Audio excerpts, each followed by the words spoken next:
નમસ્કાર મિત્રો, આપણી યુટ્યુબ ચેનલમાં આપનું સ્વાગત છે।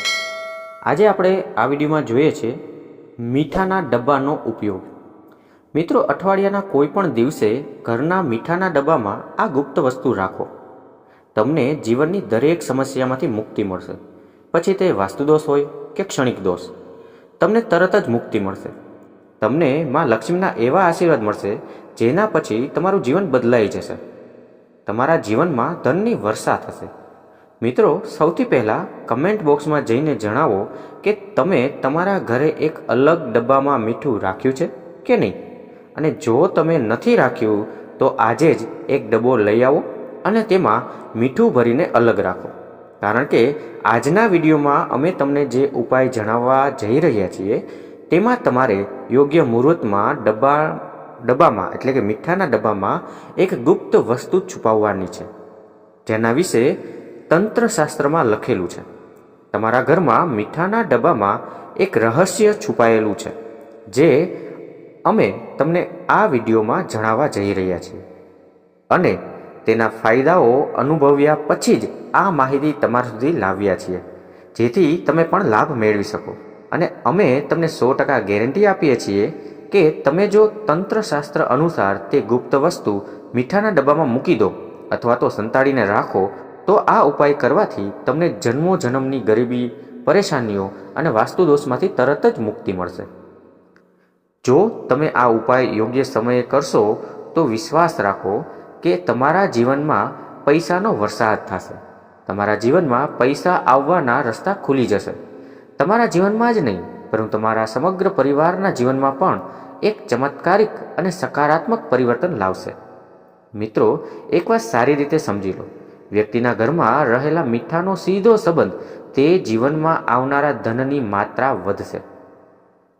તમારો બંધ થયેલો ધંધો કામ કરવા લાગશે। મિત્રો, તમને તમારા જીવનમાં સુખ, સમૃદ્ધિ, સંપત્તિ અને ઐશ્વર્યની પ્રાપ્તિ થશે અને તમારા ઘરની પ્રગતિ થશે। વ્યક્તિની આર્થિક સ્થિતિ સાથે જોડાયેલ છે। જ્યોતિષશાસ્ત્રમાં સ્પષ્ટ લખ્યું છે કે જો કોઈ ઘરમાં મીઠાનો ડબ્બો ખાલી થઈ જાય તો તે ઘરની આર્થિક સ્થિતિમાં ઘણો ફરક પડે છે અને તે ઘરનો વાસ્તુદોષ પણ ખરાબ થવા લાગે છે। મિત્રો, મીઠા પ્રત્યેની બેદરકારી તમારા જીવનમાં ગરીબી અને સમસ્યાઓ લાવી શકે છે। જો તમે મીઠા પ્રત્યે સાવધાની ન રાખો તો તમારે તમારા જીવનમાં ઘણી સમસ્યાઓનો સામનો કરવો પડી શકે છે। પરંતુ બીજી તરફ જો તમે મીઠાને લઈને ઉપાયો કરો છો જેના વિશે તંત્રશાસ્ત્ર અને જ્યોતિષશાસ્ત્રમાં લખ્યું છે તો વિશ્વાસ કરો મિત્રો, તમારી તિજોરી તો ધનથી ભરાશે જ, પરંતુ તમારા પર ધનનો વરસાદ પણ થશે। તમારી પાસે એટલી બધી સંપત્તિ હશે કે તમારી આગામી 7 પેઢીઓ પણ પૈસા પર રાજ કરશે। મિત્રો, જો તમે ધનવાન બનવા માંગો છો, તમે પણ ઈચ્છો છો કે તમારા જીવનમાંથી દરેક પ્રકારની પરેશાનીઓ ખત્મ થઈ જાય, તમારે જીવનમાં કોઈ કષ્ટ, દોષનો સામનો કરવો ન પડે, તમને દેવી લક્ષ્મીનું તે વરદાન અને આશીર્વાદ ચોક્કસપણે મળશે, જેના પછી તમારા ઘરમાં ક્યારેય પૈસાની કમી જ નહીં હોય। જો તમારી પાસે તમારા જીવનમાં આટલી બધી સંપત્તિ હોય કે પછી તમારે પૈસા સંબંધિત કોઈ પણ પ્રકારની સમસ્યાનો સામનો કરવો પડે તો આજનો આ 10 મિનિટનો વિડીયો અંત સુધી એટલે કે સ્કીપ કર્યા વિના જુઓ। કારણ કે મિત્રો, મીઠું એક ખૂબ જ સરળ વસ્તુ છે અને મીઠું એક એવી વસ્તુ છે જે દરેકના રસોડામાં હોય જ છે, પણ તેનો ઉપયોગ માત્ર ભોજનમાં ઉમેરવા માટેનો જ નથી। તેના બીજા ઘણા બધા ફાયદા છે જે આપણા સુખ અને સમૃદ્ધિ સાથે સંબંધિત છે। અને હા, આ માટે તમારે મીઠું ખાવાની જરૂર નથી, પરંતુ તમારે તેને આ વિડીયોમાં જણાવ્યા મુજબ ઉપયોગ કરવાની જરૂર છે। હવે બની શકે તમારામાંથી કોઈકને આ વાત અંધવિશ્વાસ લાગે, પરંતુ જ્યોતિષ અને વાસ્તુશાસ્ત્રમાં ઘરની સમૃદ્ધિ અને સુખ અને અન્ય ઘણી સમસ્યાઓ માટે મીઠા સાથે સંબંધિત ઉપાયો જણાવવામાં આવ્યા છે, જેથી જે લોકોને આપણા પ્રાચીન વાસ્તુશાસ્ત્રમાં વિશ્વાસ હોય તેઓ જ આ વિડીયો જુએ। એટલા માટે જ તમે ઈચ્છો છો કે માં લક્ષ્મીની કૃપા હંમેશા તમારા પર અને તમારા પરિવાર પર બની રહે। માં લક્ષ્મીના આશીર્વાદથી તમે તમારા પરિવારના અને તમારા જીવનમાં ઘણી પ્રગતિ કરી શકો અને ખૂબ આગળ વધી શકો। તો પૂરી શ્રદ્ધા સાથે કમેન્ટ બોક્સમાં જય માં લક્ષ્મી જરૂર લખો અને જો માં લક્ષ્મીના સાચા ભક્ત હોય તો વિડીયોને લાઈક કરવાનું ભૂલતા નહીં. મિત્રો, તંત્રશાસ્ત્રના અધ્યાય નંબર 112માં સ્પષ્ટ લખ્યું છે કે જેમ માણસના જીવનમાં મીઠા વગર ભોજનનો સ્વાદ અધૂરો છે, તેવી જ રીતે માણસનું જીવન પણ મીઠા વિના અઘરું ગણાય છે. મીઠાનો સંબંધ ઘરના વાસ્તુદોષો સાથે હોય છે અને સાથે જ મીઠું વ્યક્તિની આર્થિક સ્થિતિને પણ અસર કરે છે. વેદ અને પુરાણોમાં પણ સ્પષ્ટ રીતે કહેવામાં આવ્યું છે કે જે ઘરના રસોડાના મીઠાના ડબ્બો ખાલી હોય છે તે ઘરમાં ક્યારેય બરકત આવતી નથી.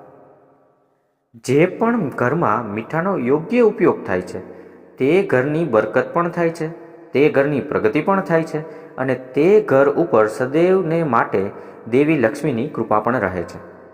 મિત્રો, મીઠાને લઈને અમે તમને તે વસ્તુઓ વિશે જણાવવા જઈ રહ્યા છીએ તમારા માટે જે જાણવું ખૂબ જ મહત્વપૂર્ણ છે અને તમારે તમારા રોજિંદા કામમાં આ બાબતોને ધ્યાનમાં રાખવી ખૂબ જ જરૂરી છે, જેથી કરીને તમારા જીવનમાં જે પણ સમસ્યાઓ આવી રહી હોય તે પોતાનો માર્ગ બદલી નાખે. આ ઉપાયો કર્યા પછી તમે તમારા જીવનમાં એટલા સફળ થશો જેના પછી તમે સમાજ માટે એક ઉદાહરણ બનશો. તમારા ઘર પર આશીર્વાદ આવશે અને દેવી લક્ષ્મીજીની કૃપા અને મા લક્ષ્મીના આશીર્વાદ તમારા ઘર ઉપર રહેશે.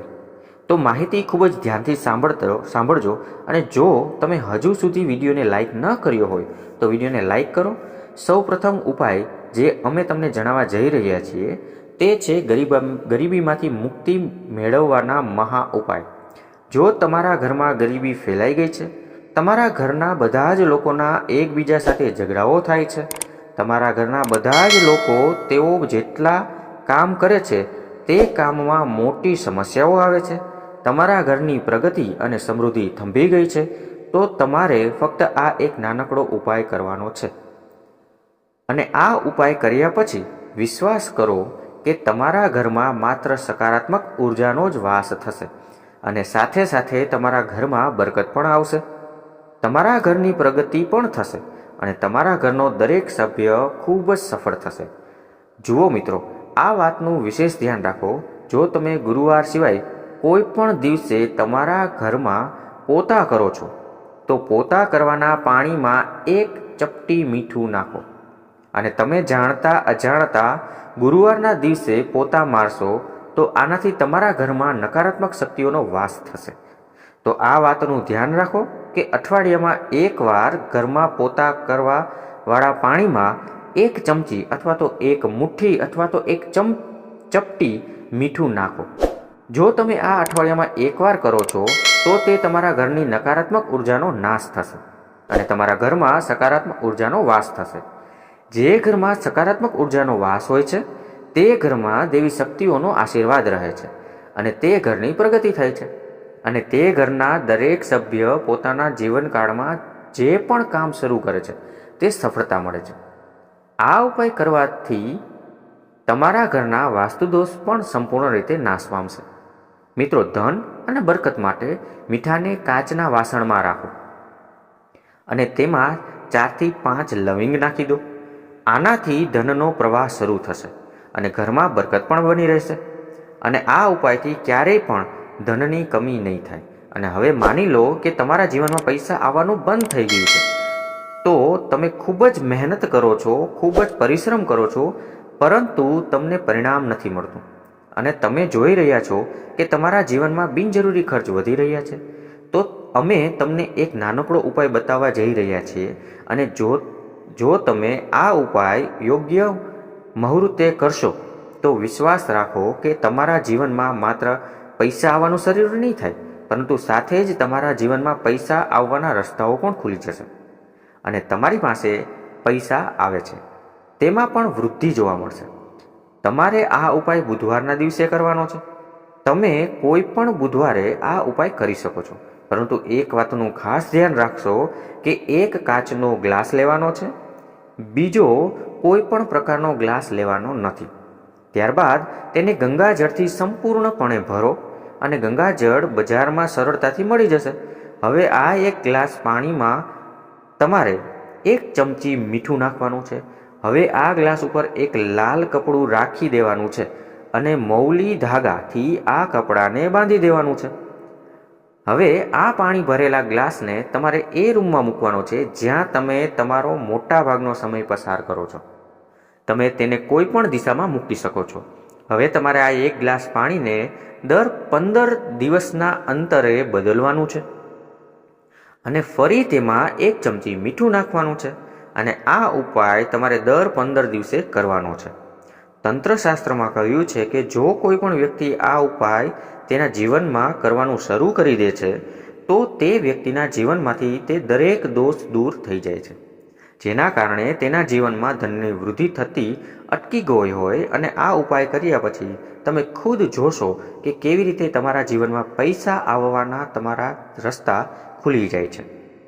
મિત્રો, જો તમારી ઉપર મંગળ દોષ છે, શનિ દોષ છે અને તમે આ બાબતને લઈને ખૂબ જ ચિંતિત છો, તો એક નાનો એવો ઉપાય તમારે દર મંગળવારે અથવા તો શનિવારે શરૂ કરી દેવાનો છે. તમારી ઉપર જે દોષ હશે તેની અસર લગભગ નહીવત થઈ જશે. તો તમારે કરવાનું એ છે કે મંગળવાર અથવા તો શનિવારના દિવસે તમારે 1 વાટકી દહીં લેવાનું છે. તેમાં કાળું મીઠું ભેળવીને તેનું સેવન કરવાનું છે. જો તમે કોઈ પણ મંગળવાર કે શનિવાર આ ઉપાય કરવાનું શરૂ કરો છો તો તમારા ઉપર જે શનિ દોષ કે મંગળ દોષ છે, 7.5 ચાલી રહી હોય કે બીજી કોઈ પણ પ્રકારનો દોષ હોય તેની અસર સમાપ્ત થઈ જશે. આ એક એવો ઉપાય છે કે જેને જો તમે કોઈ પણ પંડિતને પૂછો તો તે તમને ચોક્કસ કહેશે. જો તમે આ ઉપાય કરશો તો તમારું દુર્ભાગ્ય તમારાથી દૂર થઈ જશે અને તમારા નવગ્રહની પીડા પણ શાંત થઈ જશે. તો મિત્રો, આ માહિતી તમને પસંદ આવી હોય તો વિડીયોને લાઈક કરો, ચેનલને સબસ્ક્રાઈબ કરો અને જરૂરથી કમેન્ટ બોક્સમાં કમેન્ટ કરો અને જય લક્ષ્મીમાં જરૂરથી લખજો.